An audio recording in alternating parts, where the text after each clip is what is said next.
Spiritual awakening is the urgent act of snapping out of the modern grind. It is the moment you stop being a passenger to your own commute, your endless scrolling, and the blank stares at your monitor.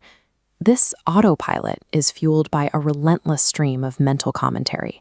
It's a voice that plans your day, judges your neighbors, and worries about next year, effectively dictating your behavior while you remain unconscious of the process. Eckhart Tolle observes that for most people, thinking isn't something they do, it's something that happens to them. In this state, you aren't a conscious thinker. You are being thought by a continuous loop of involuntary mental energy. Living entirely inside this commentary disconnects you from the physical reality of the present. In a world defined by this noise, awakening isn't a spiritual luxury.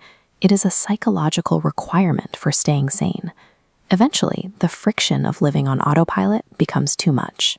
The burnout and the sense of emptiness drive people to look for a way out, and they usually find the label spiritual awakening. Popular culture frames this as a lightning bolt moment that produces a levitating superhuman. The myth suggests that one day you'll simply stop having earthly problems and exist in a state of permanent, unshakable peace. This expectation often leads to the spiritual ego. It's an inflated feeling of superiority, where you believe you are better than or more awake than the people around you. You've traded your old identity for a new, spiritual one. This new identity is just another ego program. Chasing superhuman ideals to escape problems keeps authentic awakening out of reach, trapping you in the same loop of self-judgment and division. Real awakening is the realization that you are not the voice in your head, but the spaciousness observing it. It is the shift from being the character in the story to being the one who sees the story unfolding. The teacher, Adyashanti, compares this to becoming lucid in a dream. You suddenly realize that the persona you've inhabited for decades, the roles, the history, and the anxieties, is a mental construct, not your core essence.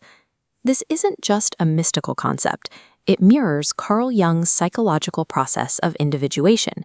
It is the path of integrating the unconscious parts of yourself to become a whole person. This requires shadow work, facing the repressed parts of your psyche. You must integrate your darkness to reach clarity. This integration physically affects your nervous system. As the prefrontal cortex activates, you process old emotions, a messy process leading to exhaustion before clarity. Authentic awakening is a rigorous psychological confrontation. It is the decision to stop hiding from the totality of who you are.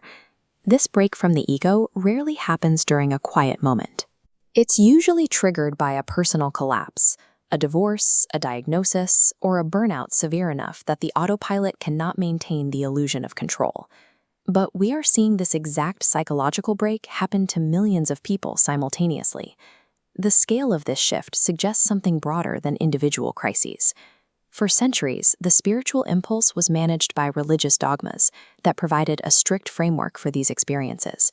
Recently, that impulse has broken free from those institutions, entering the mainstream without a filter. We are now navigating an era of digital overload and global instability. When the external world becomes too chaotic to provide a sense of security, the egoic mind, which relies on external order, begins to fail. As the ego's old strategies of greed and fear create more global friction, the human psyche is forced to adapt. This mass awakening is a survival response, a shift in perception required to navigate a world that the autopilot can no longer handle. The afterstate of this process is best described by the Zen proverb, "Before enlightenment, chop wood, carry water. After enlightenment, chop wood, carry water." Awakening doesn't mean you stop doing the laundry or quit your job. Your external responsibilities stay the same, but you are no longer doing them to satisfy an egoic need for status or escape. You are simply doing them. In tantric philosophy, this is called an invitation to intimacy with life. It is the shift from thinking about the world to actually sensing it, noticing the temperature of the air, the texture of a tree, or the rhythm of your own breath. This freedom from the autopilot is available right now. It doesn't require a guru or a secret technique. It only requires the willingness to see the voice in your head for what it is, a noise you are observing, not the person you are. True spiritual awakening is the brave, daily decision to face your ordinary life with a steady, quiet awareness.